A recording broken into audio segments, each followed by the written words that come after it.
Welcome once again to the Russell Brown Show, and this fine presentation, which will be called The Day That Had No Sky. Yes, in this project, I want to enhance and recover the detail in the sky of this photograph. I'm going to do this in two unique ways.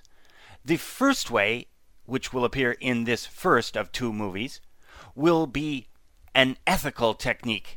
I will use only the pixels which are contained within this image to give you an image that looks like this. I'm going to enhance the sky and bring back that detail. Now these images, in this case, are camera raw images, so I'm going to bring this back using camera raw techniques. In the second technique, which we'll refer to as unethical, or as I like to say, creative, I'm going to actually replace the sky. So watch for this technique in my second movie. So let's get started with this first movie and select this first camera raw image right here. Now this image was taken in Iceland and the day was extremely overcast. There was detail in the sky, but I did not get that detail in this particular shot because of the exposure. Let's go recover some of that. I'm going to go up here to my Tools menu here within Bridge and down to Dr. Brown's Services. I'm going to select something here called Dr. Brown's Placematic 16-bit. Now, for those of you who do not have Dr. Brown's Services loaded, you can find Dr. Brown's Services on my website or on the CD from which you may be watching this fine movie. You can load it simply and easily with Dr. Brown's Easy Installer for both the Macintosh or the PC. Once it's installed, then launch your program and you too will have Dr. Brown's Services.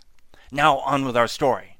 I'm going to select Dr. Brown's Placematic 16-bit because I'm going to be working with extremely fine detail and a limited number of shades found in the sky. So I'm going to select 16-bit so I can have a full range and depth of tones that I can work with. Selecting this right now, after I've targeted the camera raw image here in the bridge, it will then analyze and open this camera raw image, and it will display this, of course, in the camera raw dialog. So here we are inside of camera raw. You can see that I've set this initial image up earlier. I've set some of the exposure, shadow, brightness, and contrast detail, and I've even cropped the image. But notice, especially down here in the left-hand corner, that I've set the depth to 16-bit. Now, I would like to click Open at this time, because this looks pretty good. By clicking Open, it will then place this camera raw file as a smart object into my Photoshop window. Now what's this? We're back in the camera raw dialog again. This is where I'm going to set up the exposure and settings for the sky, because if you select one image and use Dr. Brown's Placematic, it will then place that image twice. In this particular case, I'm going to move over here to the Curve tabbed palette right here because I want to adjust the curve for the sky detail and bring some of it back. I'm going to enhance this. Of course, this is all ethical because I'm only enhancing the existing pixels in the image. Here I'm going to click on the upper right hand corner and select this point here at the top representing the highlights. I'm going to drag that in a bit and then I'm going to drop down here with some of the tones in the highlights and watch what happens on the screen. I'm starting to recover some of the fine detail and contrast in the sky. Just like this, I begin to move these around and adjust them. Now each project will be different. In this particular case, I'm adjusting these tones here that you can see in the histogram in the background for the highlights in the sky. Don't worry that it's also adjusting the highlights here in this woman's face. We're only concerned with those areas in the sky. This looks great.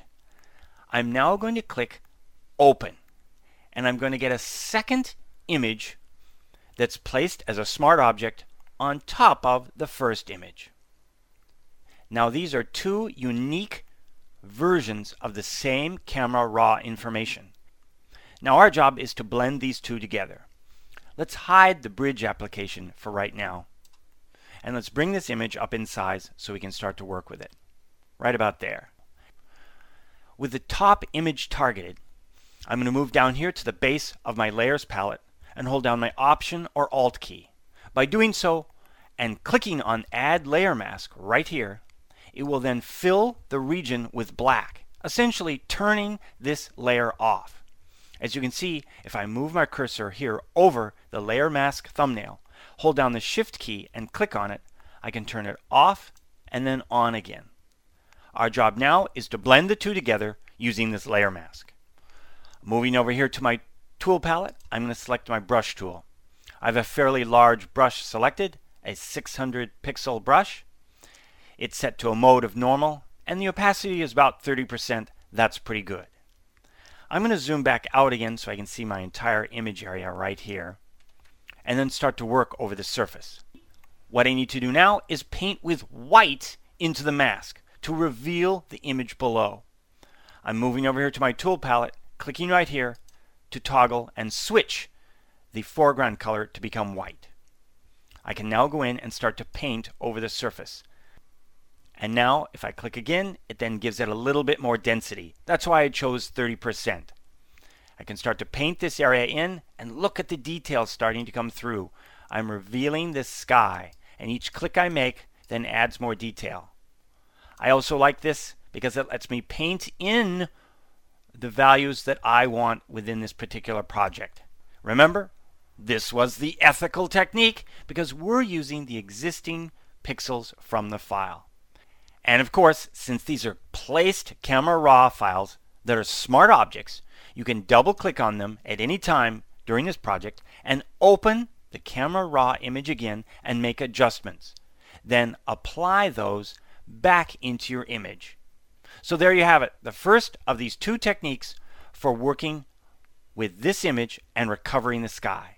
Take a look at my next movie, which is a bit unethical, or as I like to say, creative.